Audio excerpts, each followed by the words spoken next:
आइए, स्वागत है आपका अपने YouTube channel RCI the study point में।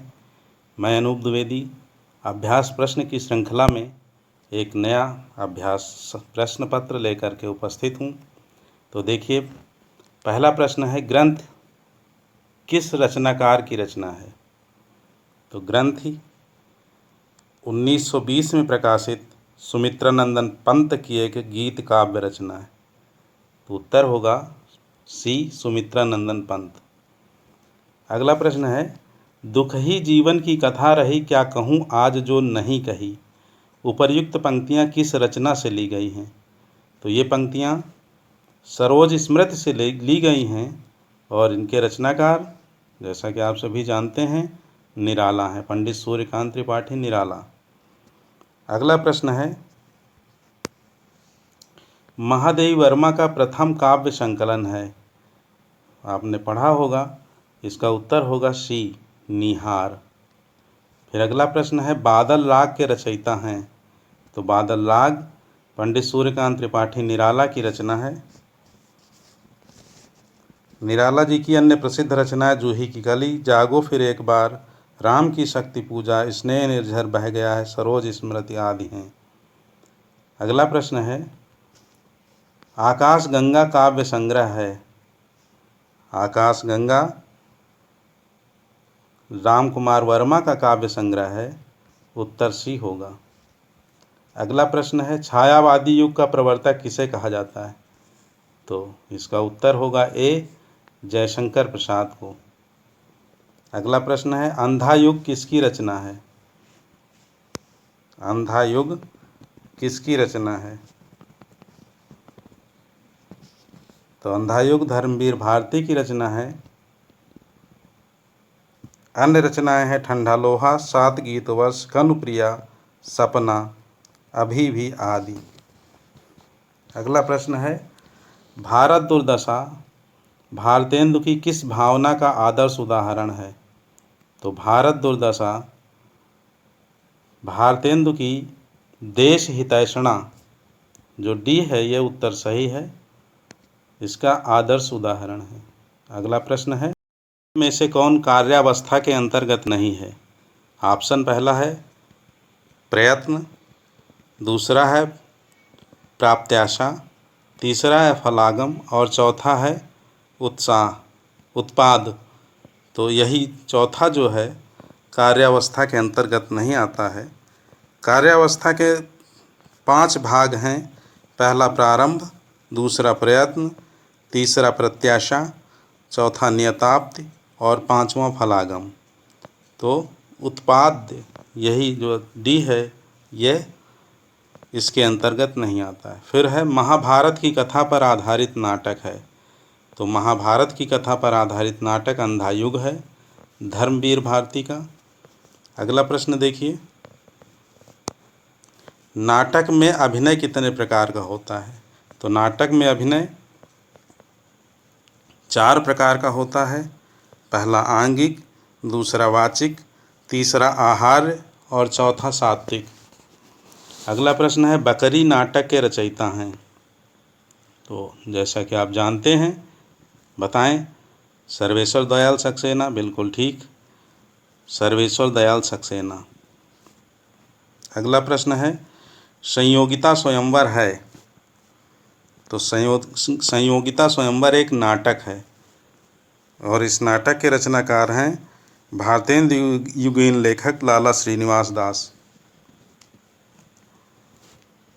अगला प्रश्न है,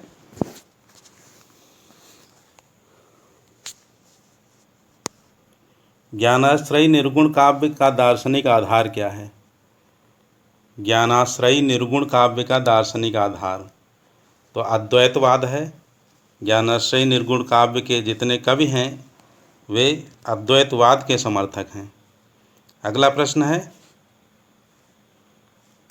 ज्ञान बोध के रचनाकार हैं। तो ज्ञान बोध मलुक दास की रचना है। मलुक दास ने कहा है, अजगर करे न चाकरी, पंछी करे न काम, दास मलुका कह गए सबके दाता राम। यह पंक्ति भी पूछी जाती है। अगला प्रश्न है, निम्नलिखित में से कौन राधा वल्लभ संप्रदाय का प्रवर्तक है? तो राधा वल्लभ संप्रदाय के प्रवर्तक स्वामी हित हरवंश हैं। बी आंसर सही है। फिर अगला है रामानंद।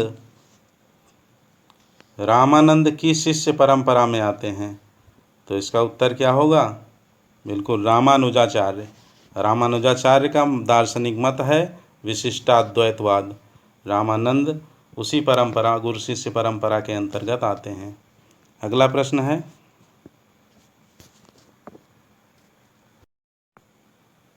अशोक के फूल निबंध रचित हैं, तो अशोक का फूल हो या कुटज, इसके रचनाकार डॉक्टर हजारी प्रसाद द्विवेदी हैं। बी उत्तर सही है इसका। इनके अन्य निबंध हैं विचार और वितर्क, कल्पलता, विचार प्रवाह, कुटज, साहित्य सहचर, आलोक पर्व आदि। अगला प्रश्न है, बाल मुकुंद गुप्त रचित निबंध संग्रह का नाम है, तो बाल मुकुंद गुप्त द्वारा रचित निबंध संग्रह है शिव शंभू के चिट्ठे। उत्तर डी होगा। अगला प्रश्न देखते हैं, अष्टछाप के प्रमुख कवि नंददास किसके शिष्य थे? तो अष्टछाप के प्रमुख कवियों में गणना होती है नंददास की। ये वल्लभाचार्य के पुत्र विट्ठल नाथ के शिष्य थे, तो आंसर बी होगा विट्ठल नाथ। अगला प्रश्न, कृष्ण काव्य धारा के प्रतिनिधि कवि हैं, आप देख रहे हैं उत्तर, सूरदास, नाभादास, कबीरदास, रैदास। क्या होगा सही उत्तर? बिल्कुल ठीक, ए सूरदास। कृष्ण काव्य धारा के प्रतिनिधि कवि सूरदास हैं। फिर अगला प्रश्न है, सूरदास ने किस कृति को नहीं लिखा? तो देखिए, सूरसारावली, साहित्य लहरी और सूरसागर इनकी रचनाएं हैं। दोहावली गोस्वामी तुलसीदास की है, तो आपका सही उत्तर होगा बी। फिर है, प्राणचंद्र चौहान का संबंध भक्ति की किस शाखा से है? तो प्राणचंद्र चौहान राम भक्ति शाखा से संबंधित हैं, राम भक्ति शाखा। देखिए, ज्ञानाश्रय शाखा के प्रतिनिधि प्रमुख कवि हैं कबीरदास, राम भक्ति शाखा के प्रमुख कवि हैं तुलसीदास, और कृष्ण भक्ति शाखा के प्रमुख कवि सूरदास हैं, तथा स्वसुखी शाखा के जीवाराम। तो यहाँ प्राणचंद्र चौहान का संबंध राम भक्ति शाखा से है। अगला प्रश्न है, तुलसीदास जी ने भी भ्रमर गीत परंपरा के अंतर्गत भ्रमर गीत की रचना की है जो संकलित है। तो भ्रमर गीत जो गोस्वामी तुलसीदास ने लिखा है वो श्री कृष्ण गीतावली में है। बी उत्तर इसका ठीक है, श्री कृष्ण गीतावली। नाभादासकृत भक्तमाल की भाषा है, नाभादासकृत भक्तमाल की भाषा ब्रज भाषा है। सन 1585 ईस्वी में रचना की थी इसकी, और इनकी अन्य रचना अष्टयाम है जो ब्रज भाषा में, तथा दूसरा अष्टयाम इन्होंने अवधि में भी लिखा है।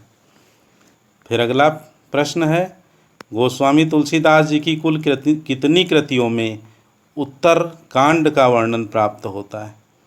तो गोस्वामी तुलसीदास की 4 कृतियों में, पहला रामचरितमानस, दूसरा गीतावली, तीसरा बरवय रामायण और चौथा कवितावली, 4 कृतियों में उत्तरकांड संबंधी वर्णन प्राप्त होता है। अगला प्रश्न है, मलिक मोहम्मद जायसी को जायसी कहा जाता है क्योंकि वे जायस गोत्र में पैदा हुए थे, जायस मत के मानने वाले थे, जायस नामक स्थान के निवासी थे, या फिर कोई नहीं? तो सी उत्तर ठीक है, जायस नामक स्थान के निवासी थे। फिर है, कुतुबन के गुरु का नाम? तो कुतुबन के गुरु का नाम शेख बुरहान। उत्तर डी।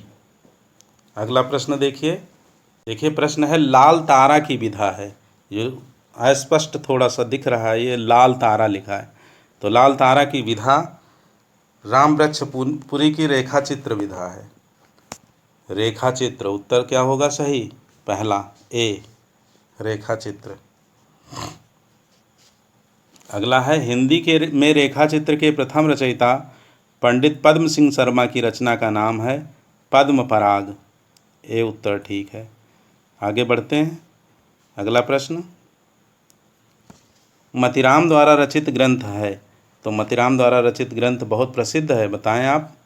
बिल्कुल ठीक, ललित ललाम, ललित ललाम। अगला प्रश्न है, मतिराम की भाषा है, तो बोलचाल की ब्रजभाषा या साहित्यिक ब्रजभाषा, दो में से बताइए। ब्रजभाषा तो है क्लियर, दो में से एक कौन सा सही है? बिल्कुल साहित्यिक ब्रजभाषा।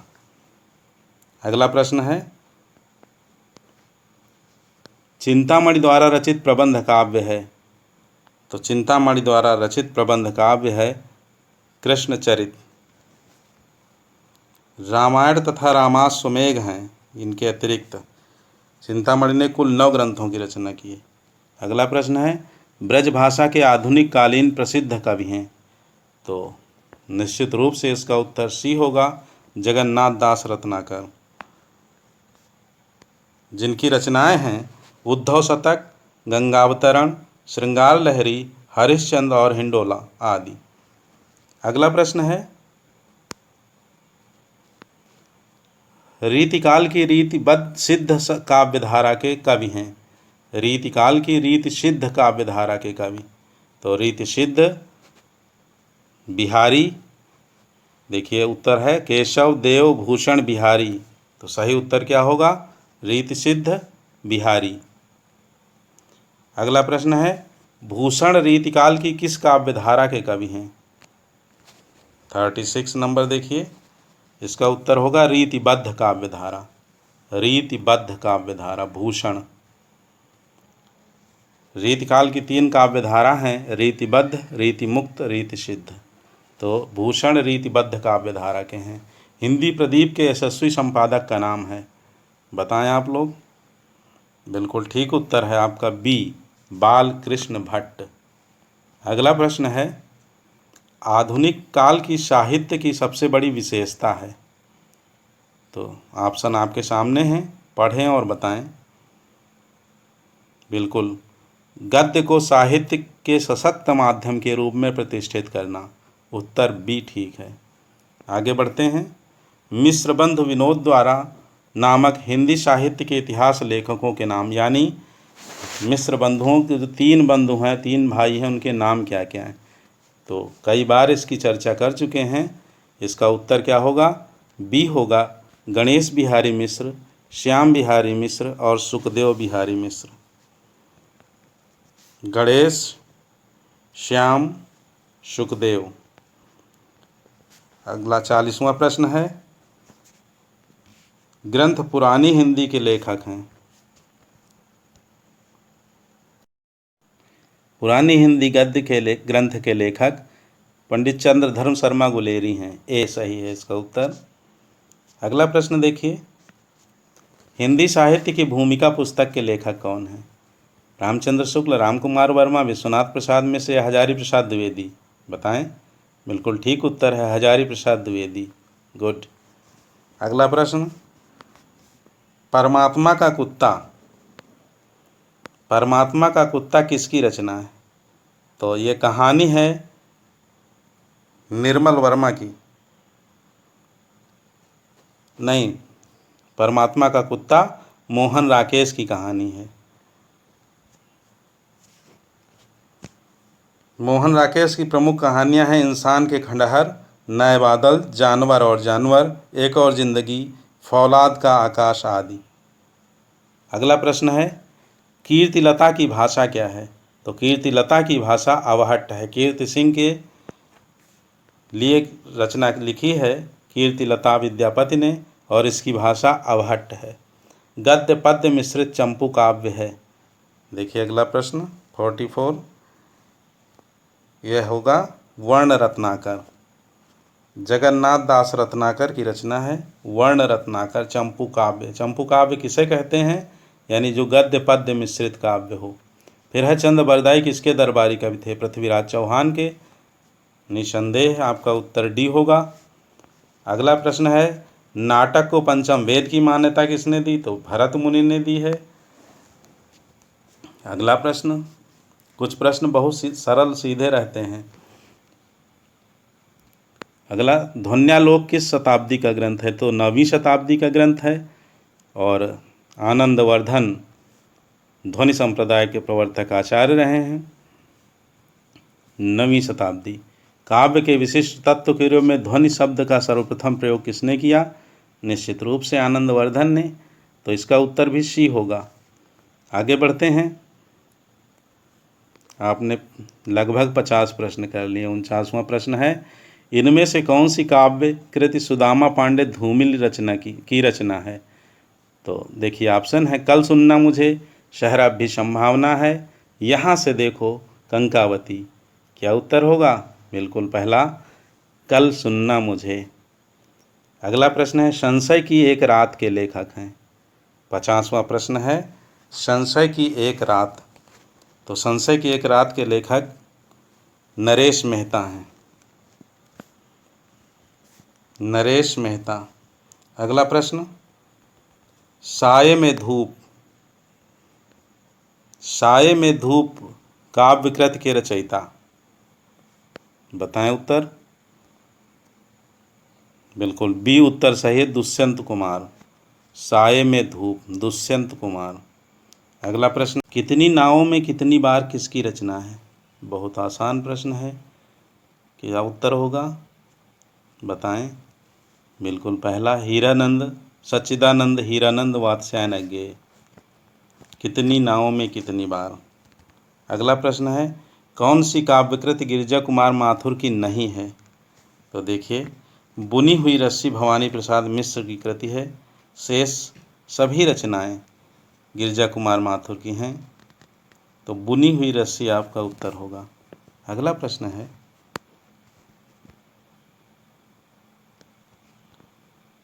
शुकुल की बीबी किसकी रचना है?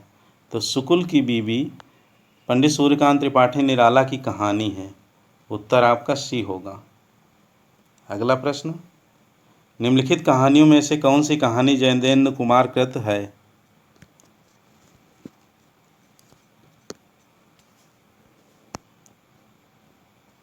तो इसका उत्तर क्या होगा? सी, जैनेन्द्र द्वारा रचित कहानी पाजेब है।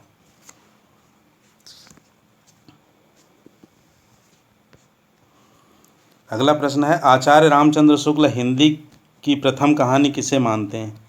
तो आचार्य रामचंद्र शुक्ल ने हिंदी की प्रथम कहानी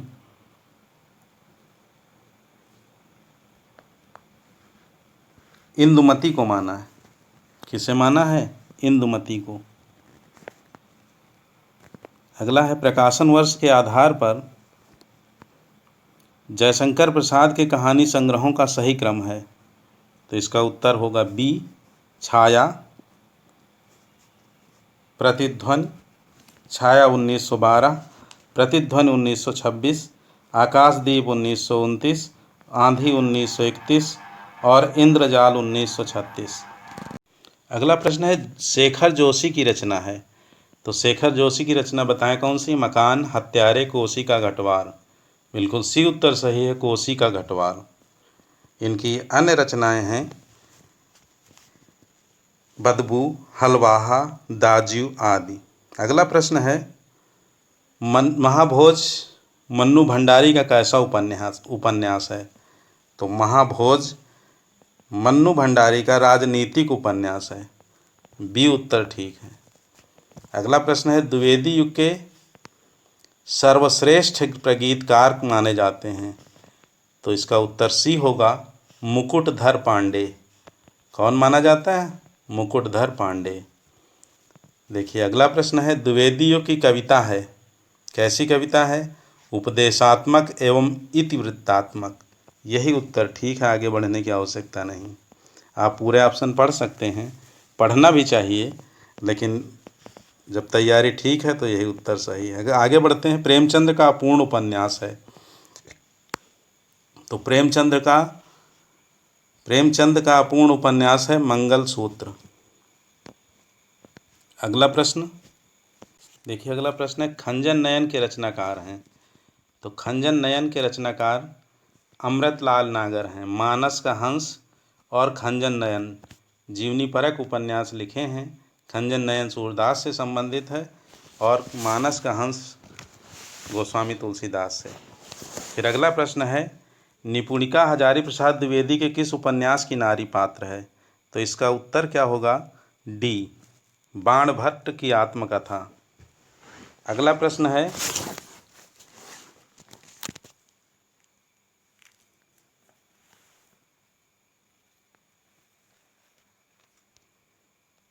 गोदान में होरी की बेटी के नाम सोना और रूपा हैं, जिसमें यहाँ सोना दिया हुआ है, तो यही इसका उत्तर होगा। ठीक है, होरी की बेटी का नाम सोना रूपा, गोदान में। अगला प्रश्न है, बेताल पचीसी उपन्यास के लेखक कौन है? देखिए, प्रेमचंद, अखिलेश श्रीवास्तव, बेताल भट्ट, आशा पूर्ण देवी। बताइए क्या उत्तर होगा? बिल्कुल ठीक, बेताल भट्ट। अगला प्रश्न है, आवारा मसीहा किसकी जीवनी पर आधारित उपन्यास है? आवारा मसीहा निश्चित रूप से शरत चंद्र चटर्जी के जीवन पर आधारित है। आवारा मसीहा विष्णु प्रभाकर द्वारा लिखी गई जीवनी है। अगला प्रश्न, गोबर प्रेमचंद के किस उपन्यास का पात्र है? तो गोबर गोदान का पात्र है। फिर कुल्ली भाट उपन्यास है। कुल्ली भाट पंडित सूर्यकांत त्रिपाठी निराला का है उपन्यास। सरकटी लाश उपन्यास के लेखक हैं। 70 नंबर प्रश्न, इसका उत्तर होगा बी, गोपाल राम गहमरी। सरकटी लाश उपन्यास के लेखक हैं गोपाल राम गहमरी। अगला प्रश्न है, हमारी यात्रा के यात्रा वृत्तकार हैं? तो इसका उत्तर होगा सी, लोचन प्रसाद पांडे। अगला प्रश्न है, महादेवी वर्मा ने गौरा संस्मरण किस पर लिखा है? तो गौरा गाय थी, गौरा गाय पर लिखा है, इसलिए उत्तर बी होगा। अगला प्रश्न है, हिंदी का प्रथम समाचार पत्र 1826 में कहाँ से प्रकाशित हुआ? कोलकाता, कलकत्ता। इसका उत्तर सी सही है। फिर है, जिस भाषा का अनुवाद किया जाता है उसे क्या कहते हैं? स्रोत भाषा, लक्ष्य भाषा, मानक भाषा। तो उत्तर क्या होगा? स्रोत भाषा, ए। अगला प्रश्न है, 75, हिंदी को भारत की राजभाषा का दर्जा कब दिया गया? तो इसका उत्तर होगा 14 सितंबर 1949, और 14 सितंबर को हिंदी दिवस के रूप में मनाया जाता है प्रतिवर्ष। फिर अगला प्रश्न है, ब्रज भाषा हिंदी की किस उपभाषा के अंतर्गत आती है? तो ब्रज पश्चिमी हिंदी के अंतर्गत आती है, इसका उत्तर सी होगा। अगला प्रश्न है, पूर्वी हिंदी क्षेत्र में कौन सी बोली नहीं बोली जाती? तो पूर्वी हिंदी के अंतर्गत आपको पता है अवधी, बघेली, छत्तीसगढ़ी आती है। अवधी, बघेली, छत्तीसगढ़ी। तो उत्तर क्या होगा? कौन सी नहीं आती है? सी, इसका सही उत्तर जयपुरी होगा। अगला प्रश्न है,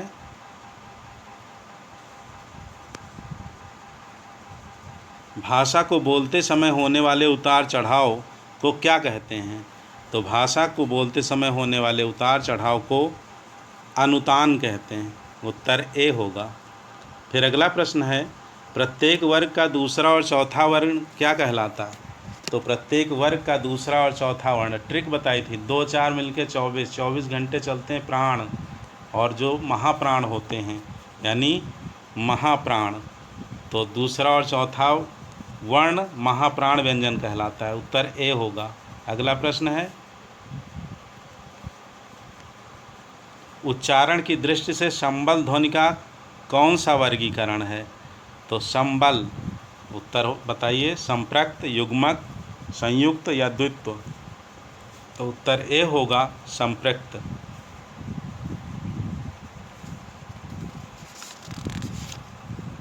अगला प्रश्न है, ऐसी कौन सी 2 मात्राएं हैं जिनका प्रयोग तो किया जाता है लेकिन उनका समावेश स्वर में नहीं किया जाता?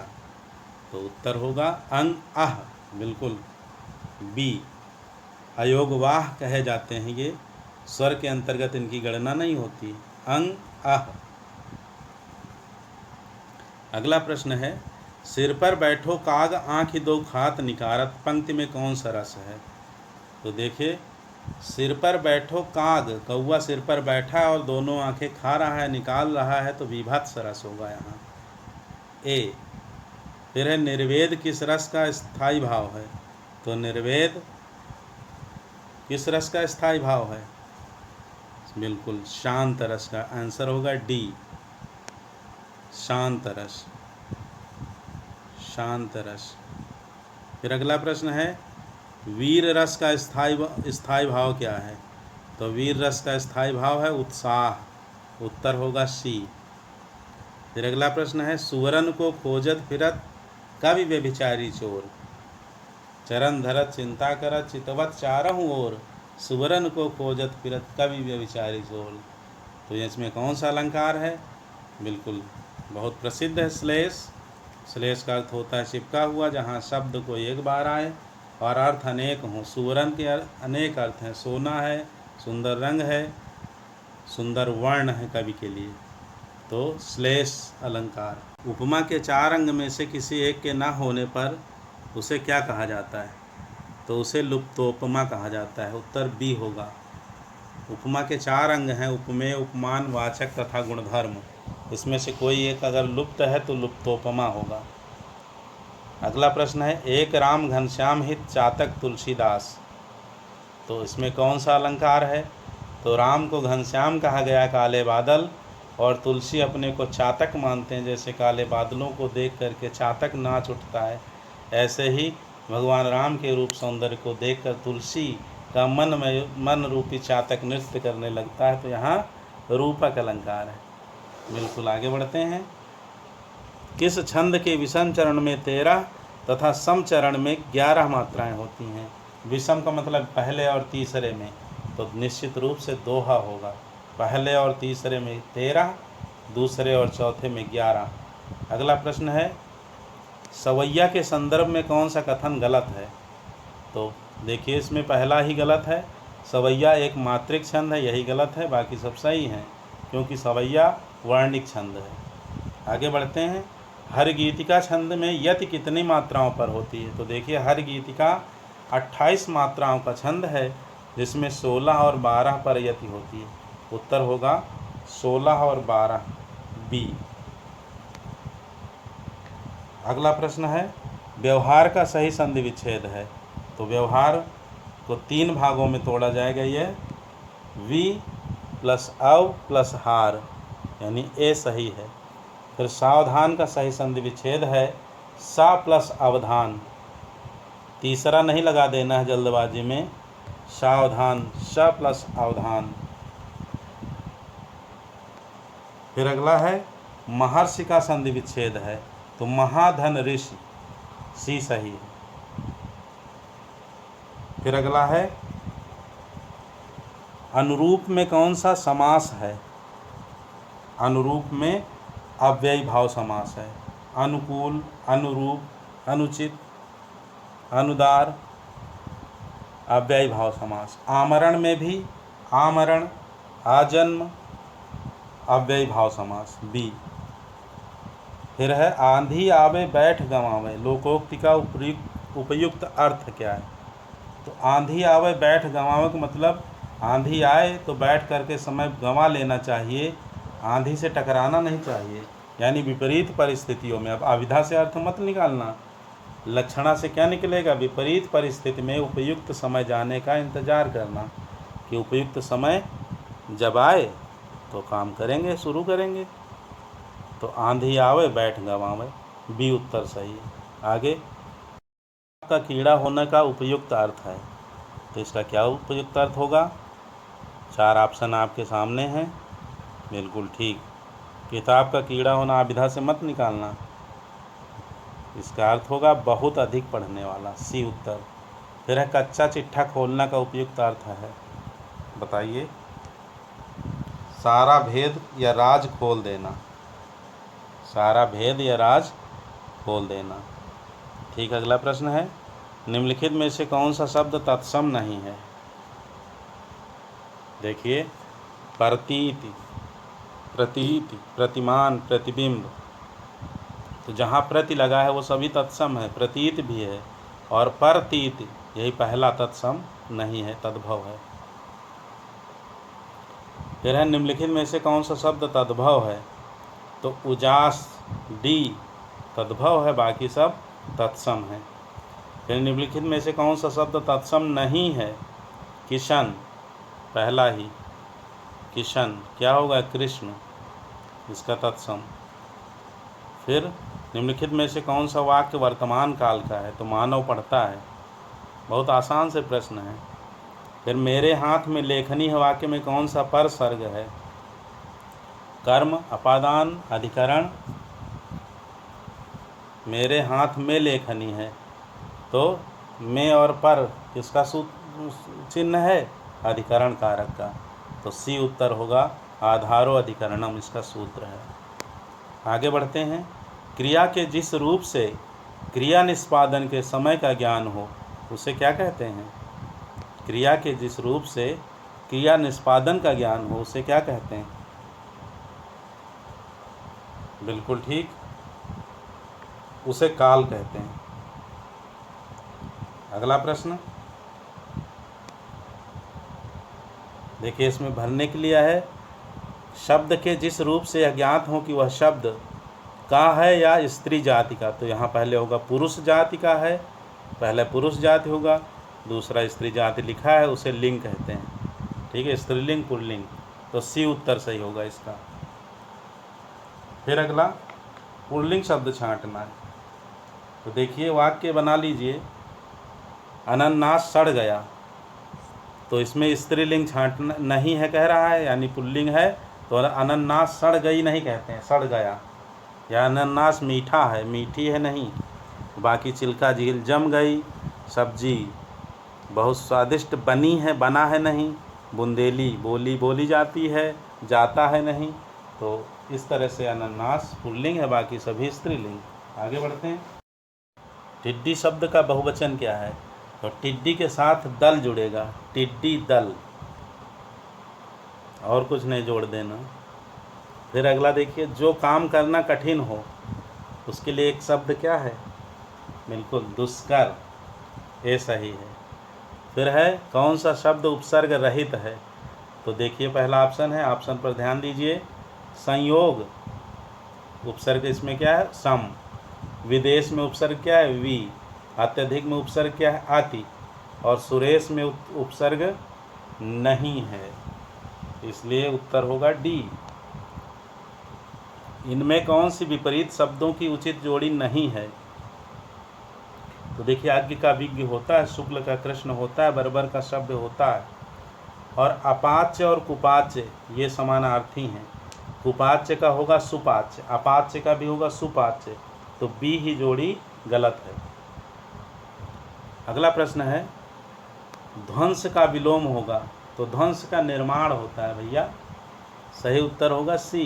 ठीक है, आगे बढ़ते हैं। अवगाहन शब्द का समानार्थी शब्द बताइए। तो अवगाहन का तात्पर्य होता है छानबीन करना, गोता लगा करके गहरे पानी से ढूंढना मोती, अवगाहन। या फिर किसी ग्रंथ का अर्थ निकालना, उसके तत्व को जानना, छानबीन करना। फिर अगला है, निम्नलिखित शब्द युग में सही अर्थभेद को छांटिए। गुड़ और गुण। तो गुड़ एक मधुर खाद्य पदार्थ है और गुण एक विशेषता होती है व्यक्ति में निजी। तो सी उत्तर होगा, सी। आगे बढ़ते हैं। बालकौ गच्छतः।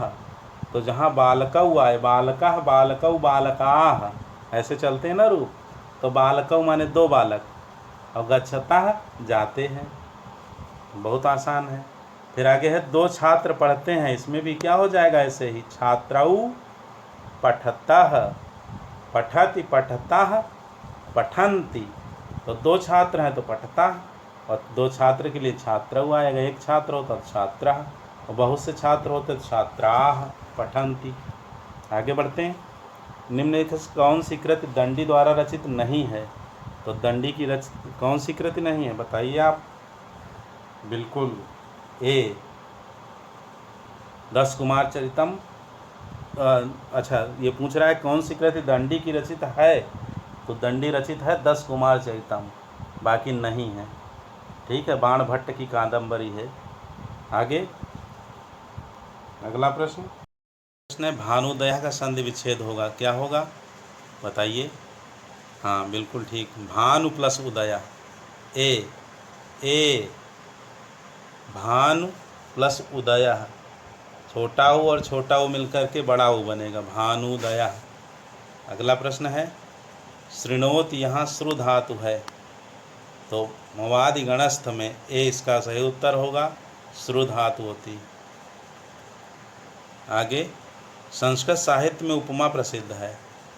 तो उपमा कालिदास से भारवे अर्थ गौरवम, सूत्र याद है ना?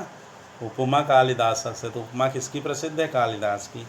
आगे धेनु शब्द का चतुर्थी एक वचन रूप होगा, तो ए और बी इसमें दोनों सही, धेनवे भी होगा और धेनवई भी होगा, यानी डी ऑप्शन सही है। फिर इदम शब्द का इमे रूप नहीं होगा। अगला प्रश्न देखिए 121 है, इसका होगा डी। ठीक है, पुल्लिंग द्वितीय बहुवचन में नहीं होगा। आगे है वसुधैव का विग्रह होगा, तो वसुधा प्लस क्या होगा 122 में? बिल्कुल एव, वसुधा प्लस एव, वसुधैव। ठीक है, वृद्धि संधि, वृद्धि संधि। अगला है नृत्यति, धातु है 123 नंबर। देखिए नृत्यति, तो दिवादि गण की धातुओं में स्वन प्रत्यय होता है, तो उत्तर इसका होगा बी। बी। आगे है आसमुद्रम में समास है 124 नंबर। ए, अव्ययी भाव समास। आसमुद्रम, आजन्म, आमरण। फिर अगला है क्रियादिगण की धातु नहीं है, इसका उत्तर क्या होगा? क्रि धातु तनादिगण की होती है, तनादिगण की, इसलिए इसका उत्तर होगा सी। और इस तरह से आपने 125 प्रश्न सीखा, अभ्यास किया। आशा करते हैं कि आपकी तैयारी और मजबूत होगी। अगले अभ्यास प्रश्न पत्र को लेकर आएँ, तब तक आप लोग पढ़ते रहें, व्यस्त रहें, मस्त रहें।